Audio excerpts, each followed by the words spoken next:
Cambiamos de tema. Alcaldes de la Asociación Chilena de Municipalidades se reunieron hoy con los presidentes del Senado y de la Cámara de Diputados para analizar la forma cómo se incorporarán al nuevo proceso constitucional. Para hablar del tema nos acompaña el alcalde de Huechuraba, don Carlos Cuadrado, en saco y corbata. No lo reconocí cuando entró, me voy a ser franco, porque esperaba las Converse rojas, pero estamos a la espera. ¿Por qué tan elegante? Como venía 24 horas, me disfracé para pasar piola. A ver, alcalde, vamos a entrar en materia.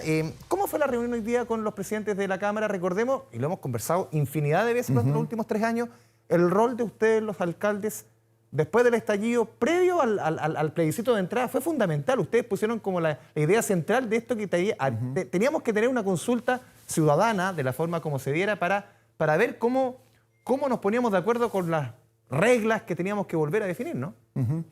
Bueno, ciertamente hoy día fue una reunión muy grata y muy transparente por parte de las partes, en función de que tanto el Parlamento como nosotros, y creo que la mayoría de los ciudadanos también así lo considera, en esta oportunidad no hay derecho al error y no se puede fallar. No hay margen de error. No hay margen de error. Por lo tanto, tanto los parlamentarios como nosotros tenemos la voluntad de que este proceso se haga sin los errores que forzaron innecesariamente a algunos de los convencionales y que repercutió en el resultado.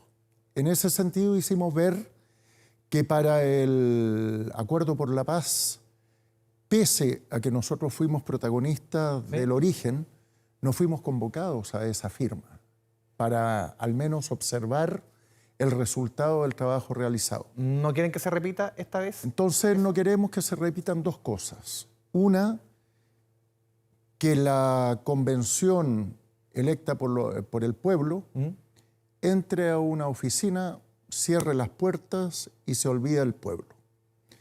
Y la segunda es que reclamamos el legítimo derecho a ser garantes de la legitimidad democrática, de la legitimidad religiosa, política, social, cultural, que implica un proceso constituyente que no se dio en la etapa anterior.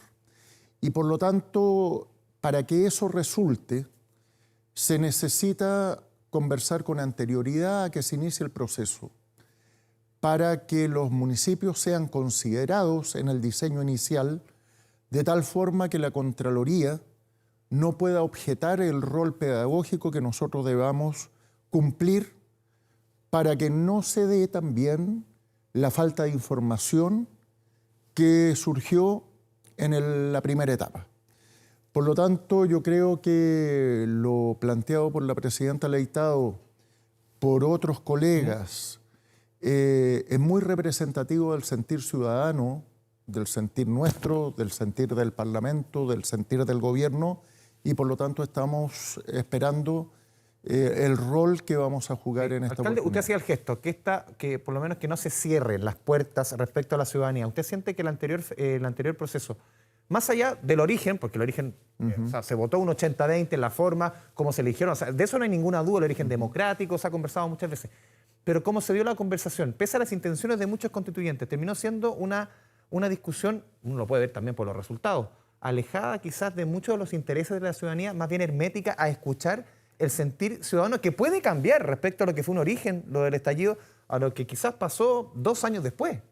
Bueno, yo creo que el silencio de los constituyentes grafica que sienten un poco de vergüenza respecto del resultado del mandato que el pueblo les dio. El pueblo les encomendó una tarea que no supieron cumplir, y en función de aquello estamos en esta nueva etapa. El pueblo les pidió participación, fueron electos por el pueblo, y los proyectos, iniciativas de ley populares, mayoritariamente fueron rechazados. Por lo tanto, lo que uno espera en este proceso de tener el sustento de lo ya aportado por instancias anteriores, que exista un tiempo acotado de discusión para que el gobierno también se pueda centrar en el trabajo para que el pueblo le encomendó, que es cumplir el programa del presidente Boric, que el Congreso cumpla su rol político articulador y que los convencionales electos por la ciudadanía puedan hacer ese trabajo en 6 meses. Alcalde, ¿cómo vio usted, si uno analiza ciertos resultados más allá del 67-32, que fue el guarismo del 4 de septiembre, por ejemplo, los sectores más populares, si uno los separa por ingresos socioeconómicos, fue donde más diferencia se marcó a favor del rechazo. Por ejemplo, en zonas donde hay mayor población mapuche, fue donde más diferencia se marcó a favor del rechazo. Uno siente dos elementos que debían jugar a favor de este documento que se suponía que tenía un origen popular, que iba a responder a demandas populares durante mucho tiempo ansiadas, que no se habían respondido por ABC motivo. Y lo otro también, el tema de pueblos originarios. ¿Por qué cree usted que en dos elementos tan sensibles que uno podía pensar que se debía en esa convención responder a demandas de décadas en nuestro país, fue donde el rechazo sacó mayor diferencia a su favor? Bueno, yo creo que hay diversos tipos de análisis que se pueden hacer respecto de esa situación que tú describes también. Primero, hubo falta de información y ahí tuvo participación directa en la falta de información el Contralor General de la República. Inhibió a los municipios de hacer lo que la política por esencia es, que es cumplir un rol pedagógico. Yo tengo más información que tú respecto de muchos temas. Mi labor de lealtad respecto tuyo al momento de tomar decisiones es que el máximo de información que yo dispongo te la pueda transmitir para que tú no te equivoques al momento de tomar decisiones. En segundo lugar, la forma. La Convención Constitucional tuvo un comportamiento impropio de una instancia de tal importancia y tan escasa en el tiempo histórico de nuestro país. Tercero, el texto propiamente tal. Cuarto, el texto propiamente tal, complicado en su redacción. En su redacción y en la amplitud de temas. Ya. Ellos lo que debieron haber hecho es apuntar con profundidad y cambio radical sobre los temas que los ciudadanos exigíamos que se cambiaran. De todo se podía hablar, pero el tiempo era acotado y había que hacerlo bien en lo que para los ciudadanos era fundamental. No lo entendieron tampoco. Y luego, igualmente, creo que se demostró que se requieren las opiniones de todos y saber respetar al otro en su diferencia para llegar a proyectos comunes que es lo que es una constitución. Y ahí hubo exclusión, de la derecha, hubo sectarismo, hubo prepotencia de algunos sectores que estaban dentro de la convención.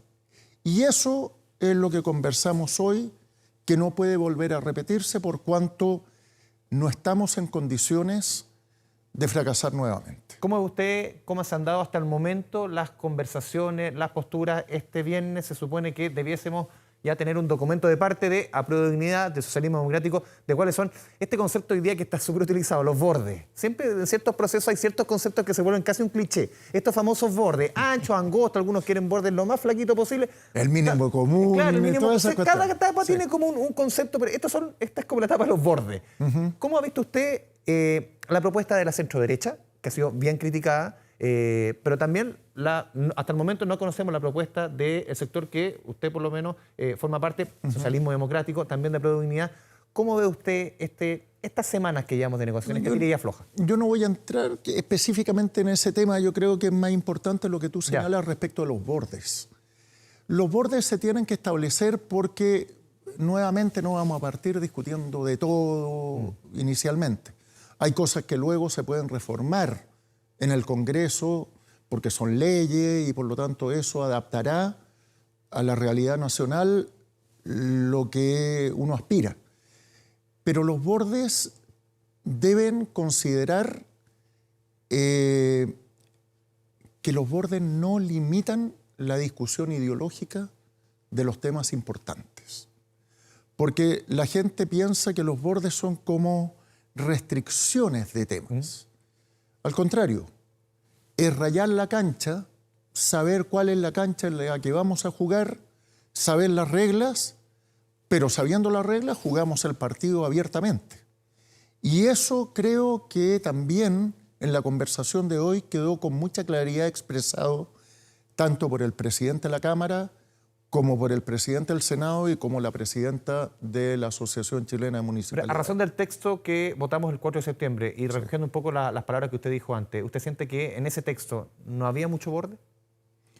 Yo creo que hubo una redacción autoritaria de un grupo hegemónico que no quiso considerar la opinión del resto. Y eso es grave porque el Parlamento es la representación de todo el pensar de Chile y la Convención debió haber acogido también ese universo. Si estamos en esta situación es porque el maximalismo, porque la exclusión, porque la descalificación prevaleció, que pudo darse también a nivel de discusión parlamentaria en forma interna, pero cuando aflora y se hace público, la gente no quiere eso y quiere más bien llegar a acuerdos para poder avanzar en forma segura hacia un futuro que siempre es incierto. Hoy día, claro, esta discusión se da en medio y comienza en medio de dos preocupaciones hoy día para los chilenos que son fundamentales. Seguridad, lo hemos conversado otras veces, económico. Costo de la vida. Son las dos cuestiones al final que son definitorias para cualquier gobierno. ¿Cómo siente usted que debiese abordar esta vez el gobierno esta discusión? Para muchos el gobierno tiene que preocuparse más de las labores de gobernar, sí, obviamente acompañando para muchos esta conversación, sin involucrarse quizás tanto como sucedió en el anterior proceso, que muchos sienten, y uno lo veía en las palabras del exministro de las Expresas, de Giorgio Jackson, el ministro de Desarrollo Social, que amarraron la suerte del gobierno con la suerte de la convención. Bueno, yo creo que el gobierno fue electo en base a un programa. Y el presidente Allende en su momento dijo, y cumpliré el programa que le hemos prometido a la conciencia política de Chile. Eso es lo que uno aspira de todo presidente. Y por lo tanto, si el proceso constituyente desvía la atención fundamental de un gobierno, que es cumplir el programa prometido a los ciudadanos, eso hace que la credibilidad y el respaldo decaiga para otras iniciativas que son también muy importantes, como la que tú señalas, de seguridad y costo de la vida. Pero este resultado, el 62-37, ¿es un espolonazo a ese programa? Porque muchos lo han leído también como un espolonazo, un programa que tú dices, ya la realidad política es distinta a la previa al 4 de septiembre. No, que no se pasen para la punta en base a... Porque, a ver, puede suceder lo mismo que sucedió con el 80% del plebiscito de entrada, en que se marean con la altura y luego consideran que tienen la verdad y excluyen al resto. Que no vayan a pensar los que ganaron con el 60% que eso es así, porque hace poquito, el 4 de septiembre, tuvimos la demostración de lo contrario. Por lo tanto, yo creo que teniendo esa experiencia tan cercana y habiendo una discusión entre seres humanos que ejercen la política en función de llegar a acuerdos que les permita avanzar, la lógica de del nuevo proceso va a ser más cercano a una construcción colectiva que a la imposición de un grupo sobre otro. O sea, dados también los quórum aprobados justamente antes del 4 de septiembre, los 4 séptimos, tú claramente, si en este arco político sacas los extremos, sigues teniendo el 4 séptimos. O sea, uno siente por lo menos la sensación de que ese acuerdo debiese estar, a diferencia de 2/3 que quizás te limita más, ¿no? Ciertamente, y es por eso que tanto el presidente del Senado como el presidente de la Cámara estaban muy abocados a eso. Y lo conversamos de los 4 séptimos, el acuerdo que se tiene que lograr. Pero ese es el carril político de un proceso nuevo que se inicia. El gobierno tiene un mandato que se inició hace 6 meses y que tiene ya 3 años y medio para poder cumplir.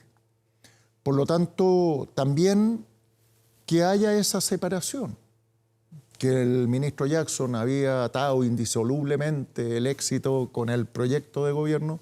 Yo creo que eso no es tan así, las cosas son más relativas y por lo tanto el gobierno a gobernar y el proceso constituyente que vaya por su carril, ciertamente con el interés del gobierno de que sea aprobado.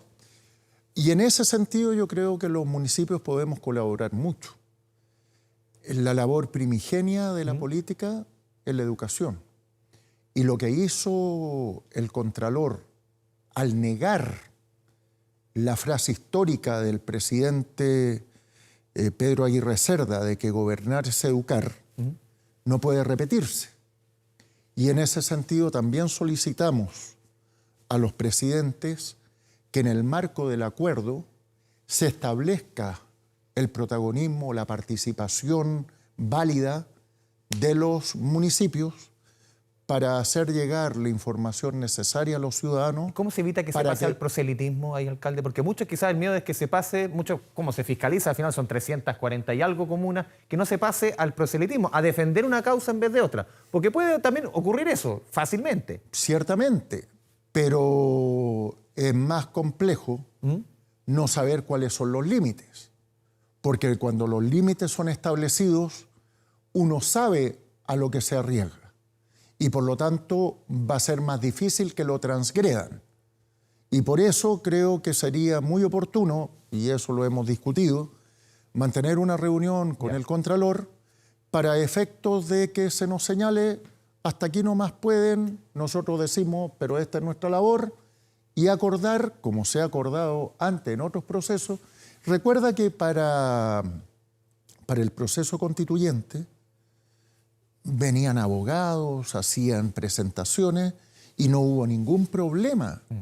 Y nadie acusó sectarismo en ese momento. Sí, pero solo un punto, alcalde, porque se nos va el tiempo, porque antes, cuando se definen las reglas de esta discusión del plebiscito, lo que se define en ese minuto, define el Congreso, es que la campaña de información o la información la tenía que entregar el Ejecutivo, no los alcaldes, no los municipios. En el fondo, la Contraloría lo que hace, uno siente, quizás me estoy equivocando, es definir estas son las reglas. Los alcaldes aquí no tienen que jugar, porque las reglas están definidas que la información la entreguen los ejecutivos, más allá de lo que vayan a hacer los alcaldes. Pero si dentro del acuerdo se establece el rol que van a jugar los alcaldes de Chile. En este nuevo acuerdo. En este nuevo acuerdo. Por eso yo me refería al anterior. Claro, en el anterior quedábamos fuera. Era el Ejecutivo el encargado de acompañar e informar. Claro, pero nosotros no podemos renunciar. Nosotros tenemos a cargo la educación formal.